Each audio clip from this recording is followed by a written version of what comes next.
My fellow Americans, I'm speaking to you tonight from the Oval Office.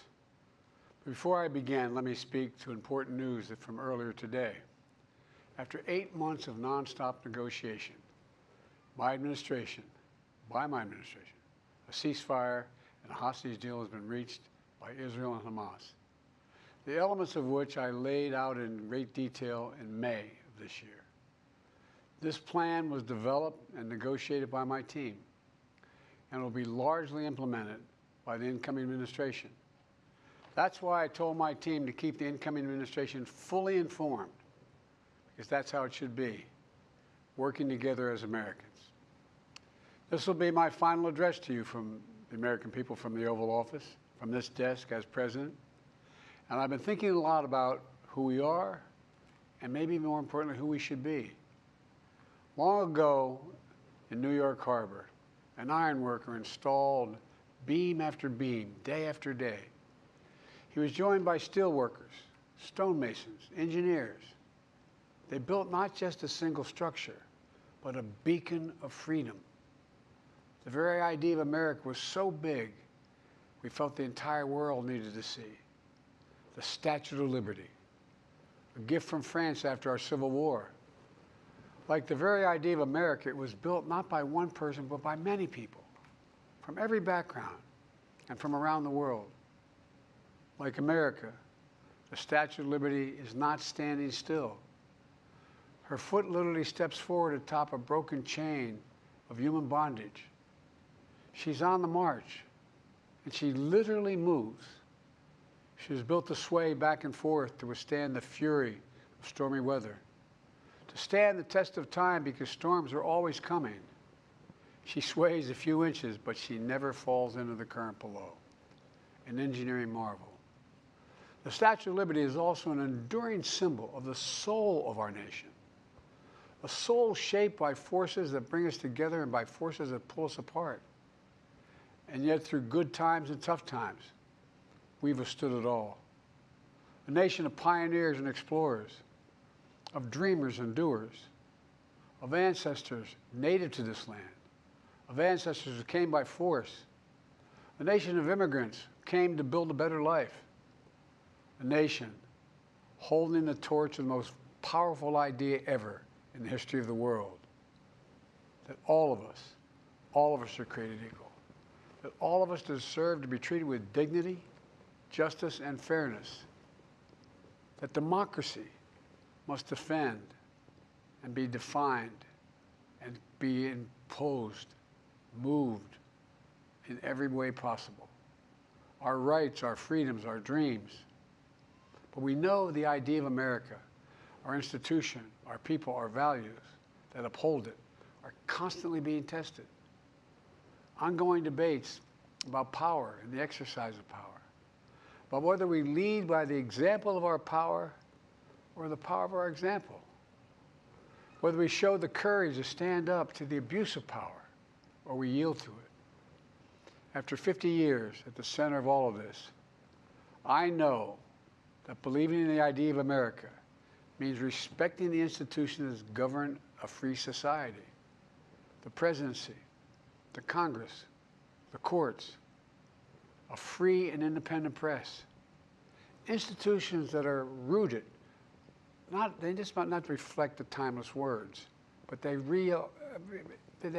echo the words of the Declaration of Independence. We hold these truths to be self-evident. Rooted in the timeless words of the Constitution, we the people.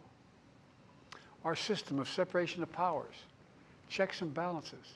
It may not be perfect, but it's maintained our democracy for nearly 250 years, longer than any other nation in history that's ever tried such a bold experiment.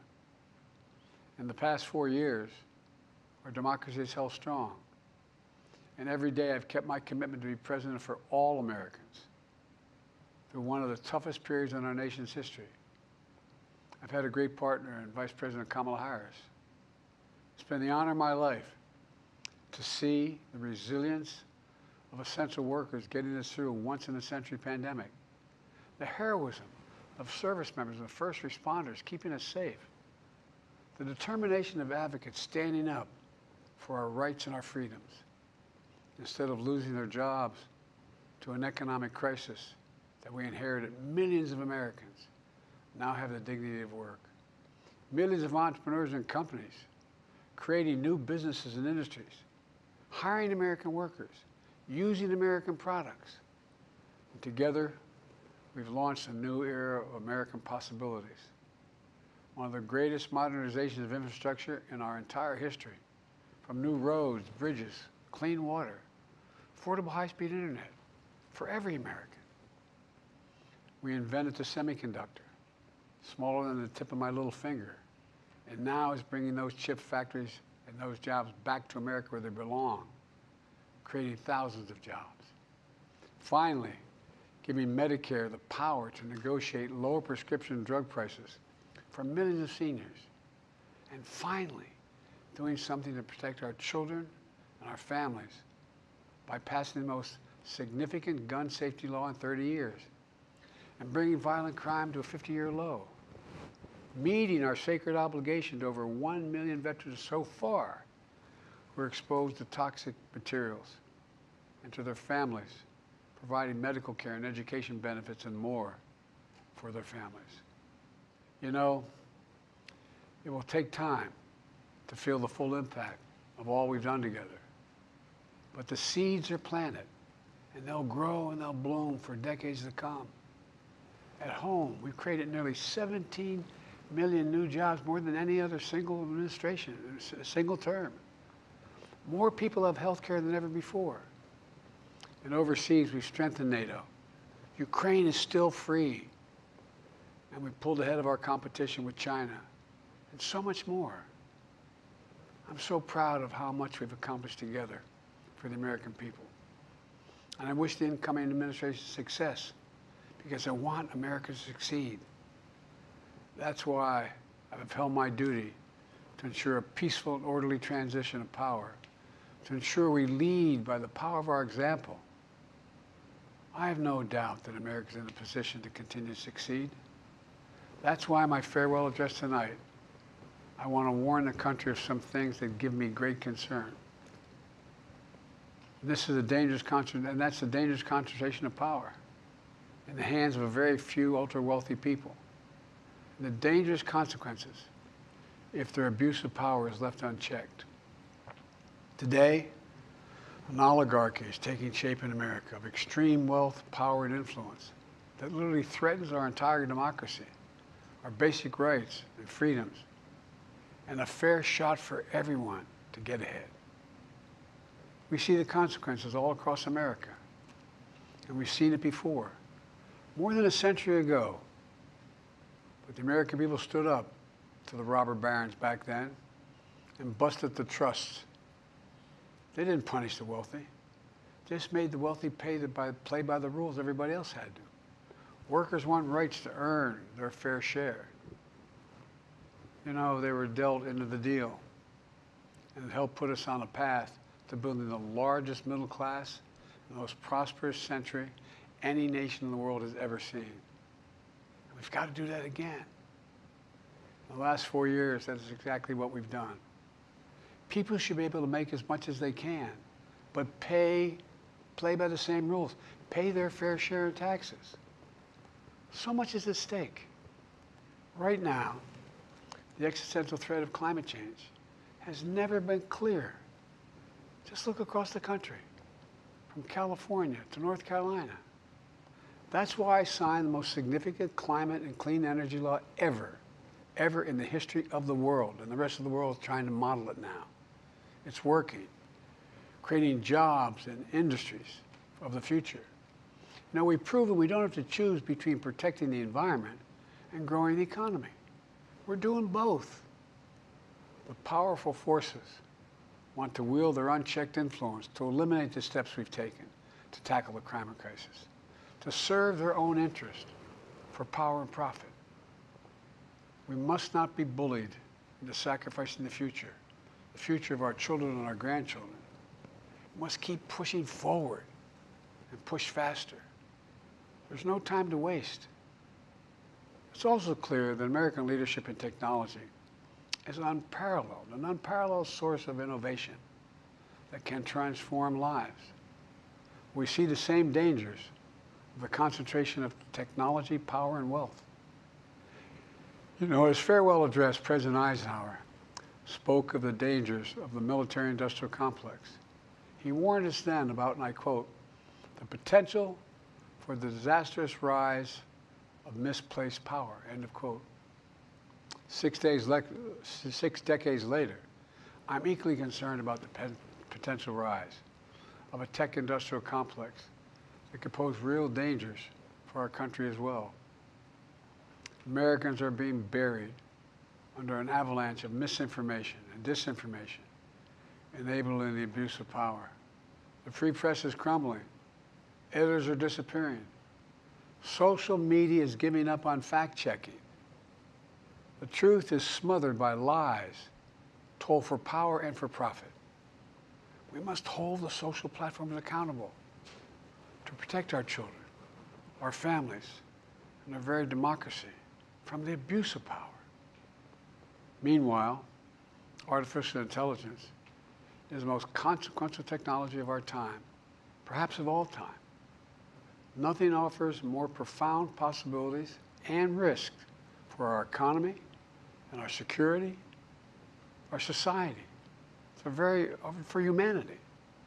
Artificial intelligence even has the potential to help us answer my call to end cancer as we know it. But unless safeguards are in place, AI could spawn new threats to our rights, our way of life, to our privacy, how we work, and how we protect our nation. We must make sure AI is safe and trustworthy and good for all humankind. In the age of AI, it's more important than ever that the people must govern. And as the land of liberty, America, not China, must lead the world in the development of AI. You know, in the years ahead, it'll help to be, it's going to be up to the president, the presidency, the Congress, the courts, the free press, and the American people to confront these powerful forces. We must reform the tax code, not by giving the biggest tax cuts to billionaires, but by making them begin to pay their fair share. We need to get dark money. That's that hidden funding behind too many campaigns contributions. We need to get it out of our politics. We need to enact an 18-year time limit, time and term, for the strongest ethics and the strongest ethics reforms for our Supreme Court. We need to ban members of Congress from trading stock while they're in the Congress. We need to amend the Constitution to make clear that no president is immune from crimes that he or she commits while in office. The president's power is not limited. It's not absolute, and it shouldn't be. And in a democracy, there's another danger to the concentration of power and wealth. It erodes a sense of unity and common purpose. It causes distrust and division. Participating in our democracy becomes exhausting and even disillusioning. And people don't feel like they have a fair shot. We have to stay engaged in the process. I know it's frustrating. A fair shot is what makes America, America. Everyone's entitled to a fair shot. Not a guarantee, but just a fair shot, an even playing field. Going as far as your hard work and talent can take you. We can never lose that essential truth, remain who we are. I've always believed, and I've told other world leaders, America can be defined by one word: possibilities. Only in America do we believe anything is possible. Like a kid with a stutter from modest beginnings in Scranton, Pennsylvania, and Claremont, Delaware, sitting behind this desk in the Oval Office as President of the United States. That's the magic of America. It's all around us. Upstairs in the residence of the White House, I've walked by a painting of the Statue of Liberty I don't know how many times. In the painting, there's several workers climbing on the outstretched arm of the statue that holds the torch. It reminds me every day I pass it of the story and soul of our nation and the power of the American people. There's a story of a veteran. This is a veteran the son of an immigrant, whose job was to climb that torch and polish the amber panes so rays of light could reach out as far as possible. He was known as the keeper of the flame. He once said of the Statue of Liberty, quote, "speaks a silent universal language, one of hope that anyone who seeks and speaks freedom can understand." Yes, we sway back and forth to withstand the fury of the storm, to stand the test of time. A constant struggle, a short distance between peril and possibility. But what I believe is the America of our dreams is always closer than we think. And it's up to us to make our dreams come true. Let me close by stating my gratitude to so many people, to the members of my administration, as well as public service and first responders across the country and around the world. Thank you for stepping up to serve. To our service members and your families, it's been the highest honor of my life to lead you as Commander-in-Chief. And of course to Kamala and our incredible partner, the historic Vice President. She and Doug have become like family. And to me, family's everything. My deepest appreciation to our amazing First Lady who's with me in the Oval today, for our entire family. You're the love of my life and the lives of my love.